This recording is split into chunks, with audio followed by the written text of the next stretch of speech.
A paz do Senhor Jesus, iremos falar sobre a inspiração divina da Bíblia, assunto da lição de número 2 do primeiro trimestre de 2022. Inscreva-se no canal, deixe o seu like, ative o sininho e compartilhe esse vídeo. O texto áudio da nossa lição diz: toda a escritura divinamente inspirada é proveitosa para ensinar, para redarguir, para corrigir, para instruir em justiça. 2 Timóteo 3:16. A verdade prática afirma: a inspiração da Bíblia Sagrada é divina, verbal e plenária. Portanto, a Bíblia toda nos ensina, corrige e instrui. O tema da lição em questão é a inspiração divina da Bíblia. A palavra inspiração vem do latim, cujo significado é o ato de inspirar-se ou de ser inspirado. Fisiologicamente, é a ação de introduzir o ar nos pulmões, de inspirar. Já a definição teológica é a ação sobrenatural do Espírito Santo sobre os escritores sacros, que os levou a produzir de maneira inerrante, infalível, única e sobrenatural a palavra de Deus. Dicionário Teológico da CPAD.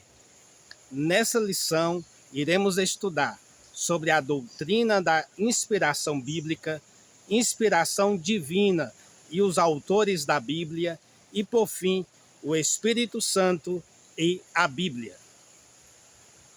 A doutrina da inspiração bíblica é uma das principais da Igreja cristã. Nesse sentido, a Declaração de Fé das Assembleias de Deus no Brasil declara de maneira enfática: cremos na inspiração verbal da Bíblia Sagrada, única regra infalível de fé normativa para a vida e o caráter cristão. Crer nessa doutrina é valorizar os escritos sagrados como norteadores da fé.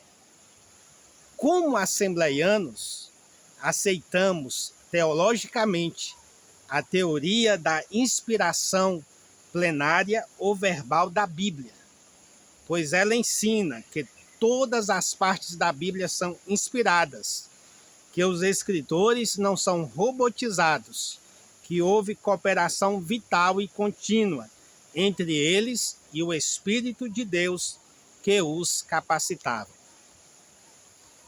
Percebe-se, no entanto, que algumas teorias procuram desacreditar essa regra de fé. Pastor Antônio Gilberto enumera algumas delas, tais quais: em primeiro lugar, teoria da inspiração natural humana. Ensina que a Bíblia foi escrita por homens capacitados intelectualmente. Em segundo lugar, teoria da inspiração divina comum. Ensina que a inspiração dos escritores bíblicos é a mesma que hoje nos vem quando oramos, pregamos, ensinamos. Em terceiro lugar, teoria da inspiração parcial. Ensina que algumas partes da Bíblia são inspiradas, outras não.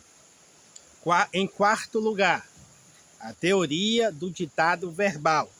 Ensina que a inspiração da Bíblia é só quanto às palavras, não deixando lugar para a atividade e o estilo do escritor. Essa teoria faz dos escritores verdadeiras máquinas. Em quinto lugar, teoria da inspiração das ideias. Ensina que Deus inspirou as ideias da Bíblia, mas não as suas palavras.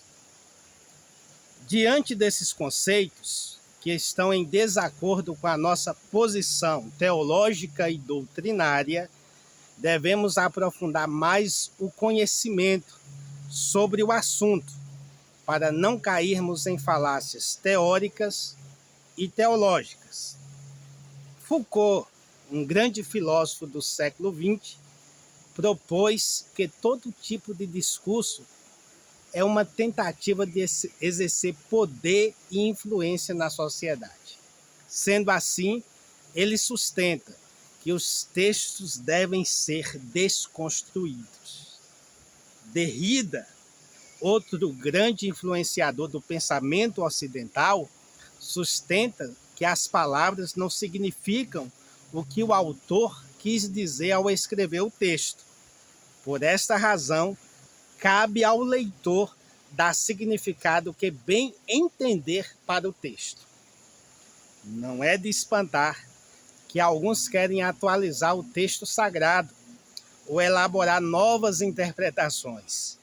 Cabe a nós, como igreja, vigiar e não permitir tais concepções filosóficas ou ideológicas que interferem na hermenêutica cristã, pois adotamos a perspectiva histórico-gramatical, que procura compreender o que o texto tem a dizer, e não uma teoria que tenta forçar o texto. Isso pode ser considerado como heresia ou até apostasia. Que o Senhor nos guarde dessas concepções filosóficas. A inspiração divina e os autores bíblicos.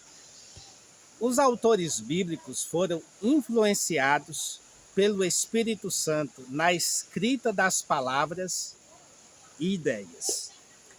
E apesar das limitações culturais e intelectuais, eles foram direcionados para escreverem a Santa Palavra. Paulo, um dos maiores escritores do Novo Testamento, afirma na primeira carta aos Coríntios, no 2º capítulo, versículos 12 e 13, o seguinte: mas nós não recebemos o Espírito do mundo, mas o Espírito que provém de Deus, para que pudéssemos conhecer o que nos é dado gratuitamente por Deus, as quais também falamos, não com palavras de sabedoria humana, mas com as que o Espírito Santo ensina, comparando as coisas espirituais com as espirituais. Percebemos assim que os escritores bíblicos foram direcionados pelo Espírito Santo para transmitirem as palavras de Deus em conformidade com a necessidade comunicativa.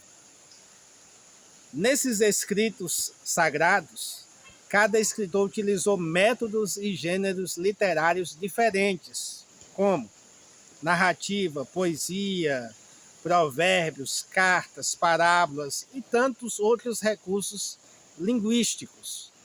Stanley Orton, em sua obra de teologia sistemática, Uma Perspectiva Pentecostal, diz que em todo o Antigo Testamento deparamos com expressões tais como: falou o Senhor a Moisés, dizendo, Êxodo 14 e 21.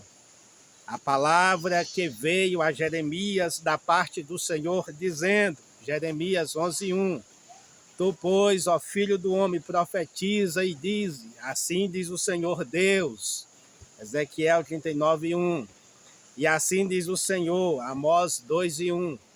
Tais declarações são usadas mais de 3.800 vezes e demonstram com clareza que os escritores tinham a consciência de estar entregando uma mensagem autorizada da parte de Deus.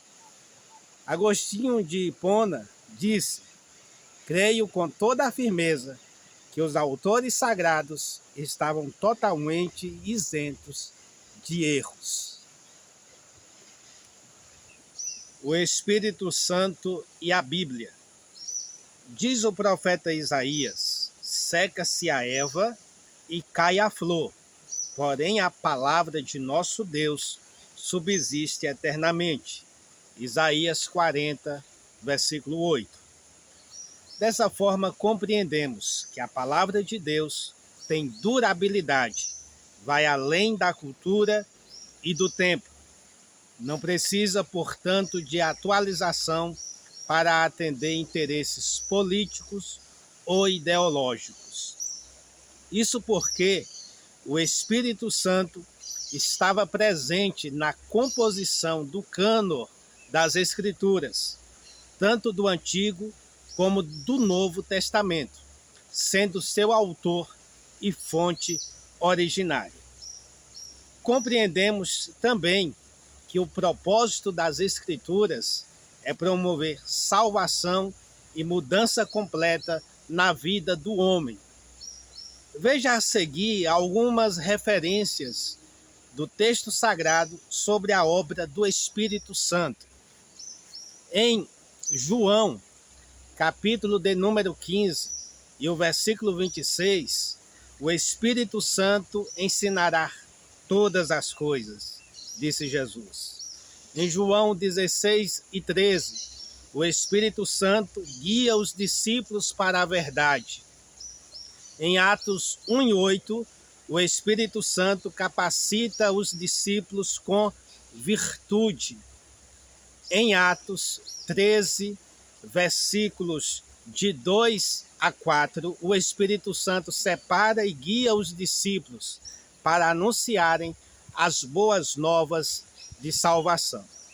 Agora, quanto à Bíblia, o apóstolo Pedro diz que a profecia nunca foi produzida por vontade de homem algum, mas os santos homens de Deus falaram inspirados pelo Espírito Santo. Segunda Epístola de Pedro, capítulo 1, versículo 21. Stalin Orto, mais uma vez, afirma que o Espírito Santo nem altera, nem aumenta a verdade da revelação divina dada na Escritura. Percebemos também que as Escrituras servem como padrão objetivo, necessário e exclusivo, através das quais a voz do Espírito Santo continua a ser ouvida.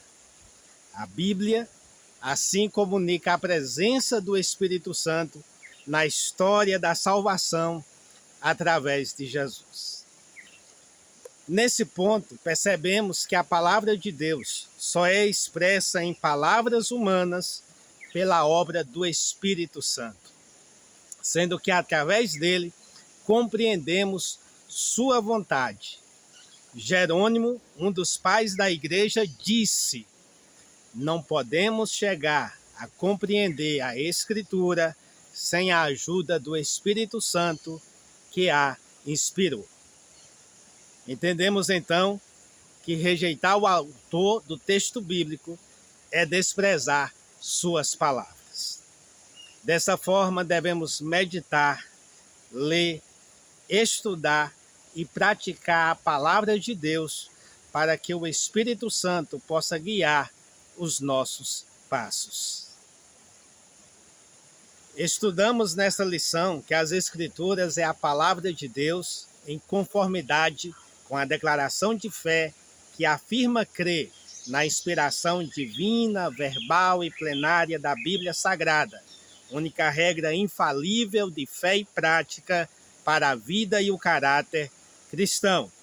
Que o Senhor abençoe a sua vida. Inscreva-se no canal e compartilhe esse vídeo. Até mais!